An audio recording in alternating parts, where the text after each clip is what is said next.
You mentioned there was an ongoing exchange of information and hardware. What kind of information were we supplying to the aliens? That I don't know. Do you know what motivated the aliens to either be involved with us, help us, or be involved at all? No, I really don't. I was really involved only in technical aspects. The whole rest of the story, What we're looking for here is something that the briefing files that you may have read there. We're not looking for personal interaction. This is what we're trying to. Did they by any chance indicate, why they were here or what their mission was?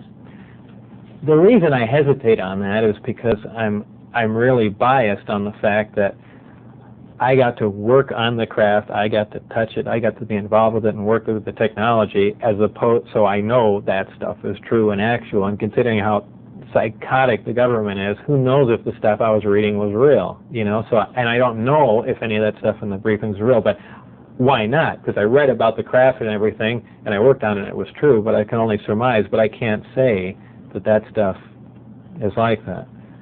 So I'm almost forced every time to comment on it, and I said, well, I don't know for sure, but... We're just interested, we're not looking for an endorsement, we're just looking for, did they happen to mention anything about that, whether or not that person has a freedom to disclaim on that part. And there's obviously, you didn't work with, and you needed to mention that you didn't work with that, you were specifically designed to this, but you're privy, to information that, are we doing here? Yeah, it was. You were privy to information here that may or may not be true, but nonetheless, this is a documentary about what I see. know. Okay. That's all. That's the angle we're looking at. We're not trying to nail you down and say, Bob Morris, hanging out with aliens. Right. Okay. I mean, that's not what we're not doing that at all. Okay. But with that in mind, that's where these questions are kind of from. Okay. In an earlier interview, you stated the aliens provided photographic evidence that they contended was 10,000 years old. What were the photos of? I don't know. I just understood that they allegedly provided photographic evidence, and to me this sounds like a ridiculous statement to make. How can you provide photographic evidence that's over 10,000 years old, since we can produce photographs and fake anything now? So it's a nonsensical statement, but it was made to me. You mentioned these beings have historically interacted with man. How? What was involved there? Allegedly, this interaction has occurred since, man was a simian creature, and, there were genetic alterations made. How specifically did the briefings detail the alien manipulation of our genetics over the centuries? It mentioned 65 or 63 corrections or additions to the genetic makeup that finally resulted in,